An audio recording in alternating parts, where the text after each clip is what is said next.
კიდევ ერთხელ მოგესალმებით, უყურებთ ქრონიკას 9-ზე. უცხოური ჩარევის წინააღმდეგ ზრუნვას ევროსაბჭო იწყებს. გამოცდილების გაზიარებას კი საქართველოს თხოვს. ქართულმა მხარემ მოსაზრებები უკვე მოამზადა და გადაგზავნა. ევროსაბჭოს გენერალური მდივნის ინიციატივით ანგარიში შემუშავდა. მსჯელობის მთავარი თემაა უცხოური ჩარევის წინააღმდეგ საკანონმდებლო ჩარჩოების დახვეწა.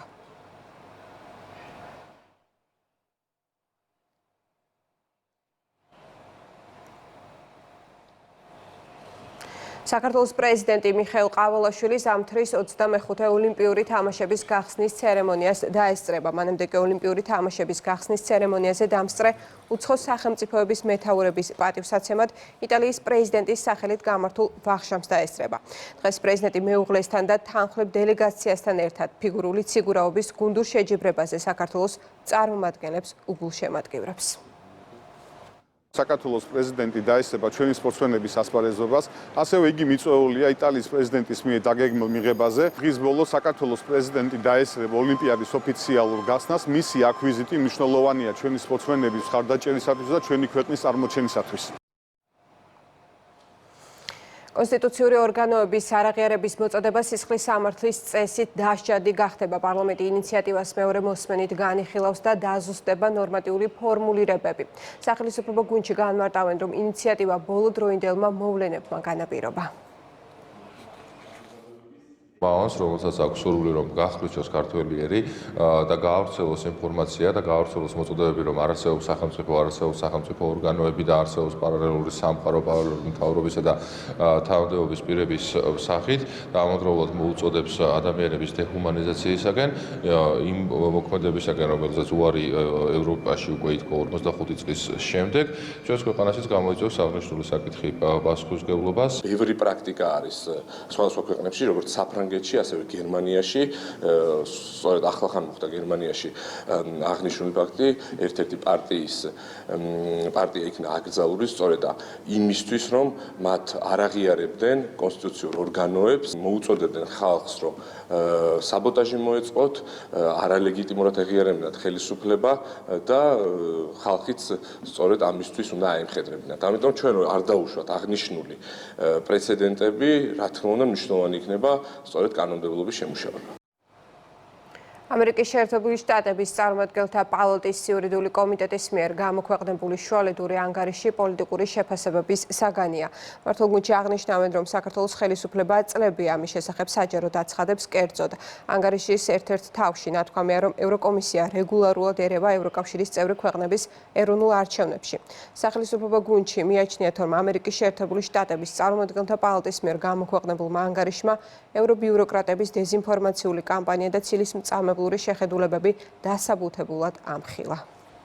ეს არის კიდევ ერთი ფაქტების კონსტატაცია, როდესაც ხედავთ, რომ ევრობიუროკრატები უხეშად ერევიან ერთი რომ შიდა პოლიტიკაში, მაგრამ ამასთან ერთად აწესებენ რა უნდა იყოს ცენზურა, აწესებენ რა იდეოლოგია უნდა არსებობდეს და თავისუფლების შირმით განიკითხავენ თავისუფალ სიტყვას.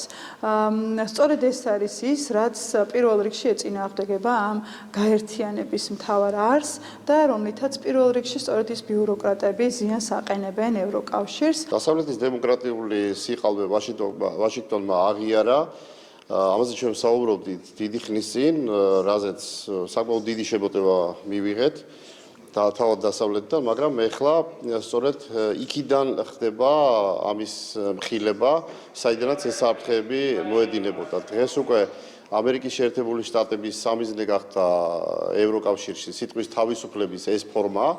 რა თქმა უნდა ეს მიუღებელია, სწორედ ამას ვსაუბრობდით ჩვენ, მაგრამ კითხვა რა თქმა უნდა ჩდება, თუ კი ამერიკის შეერთებული შტატებისთვის მისაღებია ამდაგვარი კრიტიკა, მაშინ რატომ არ არის მისაღები ის ხალხის ძალისთვის, ან კიდევ თუნდაც ქართული ოცნებისთვის. თანამედროვე სკოლა 650 მოსწავლისთვის თბილისის 93 საჯარო სკოლის მშენებლობა აქტიურად მიმდინარეობს. პროექტის ფარგლებში შეიქმნება უსაფრთხო, ფუნქციური და კომფორტული სასწავლო გარემო, რომელიც ხელს შეუწყობს მოსწავლეთა აკადემიურ განვითარებასა და ფიზიკურ აქტივობას. სკოლაში მოეწყობა სრულად აღჭურვილი საკლასო სივრცეები, შიდა დახურული სპორტული დარბაზი და კეთილმოწყობილი ეზო. სამშენებლო სამუშაოებს ინფრასტრუქტურის მინისტრი გაეცნო.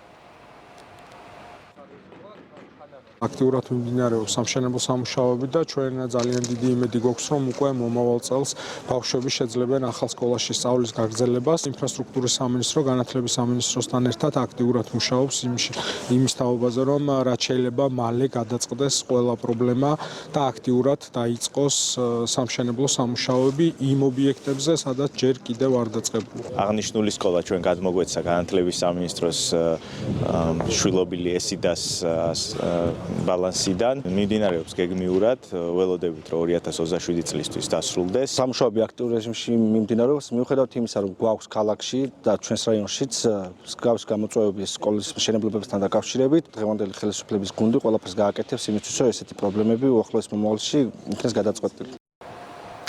საქართველოს მთელ ტერიტორიაზე კი დღეს უნალექო ამინდია მოსალოდნელი. დასავლეთ საქართველოში ჰაერის მაქსიმალური ტემპერატურა 15-დან 20 გრადუსამდე იქნება, ხოლო აღმოსავლეთ საქართველოში 5-დან 10 გრადუსამდე. თბილისში ჰაერი 8 გრადუსამდე გათბება.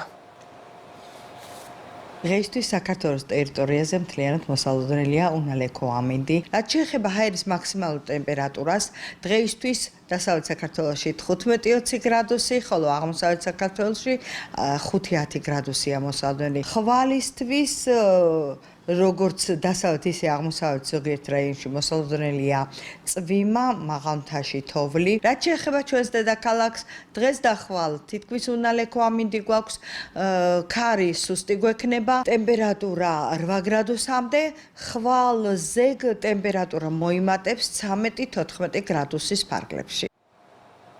ქრონიკა პირდაპირ ეთერში ზუსტად 10-ზე დაბრუნდება. იმედის ეთერს კოლმედის დილა განაგრძობს. დროებით.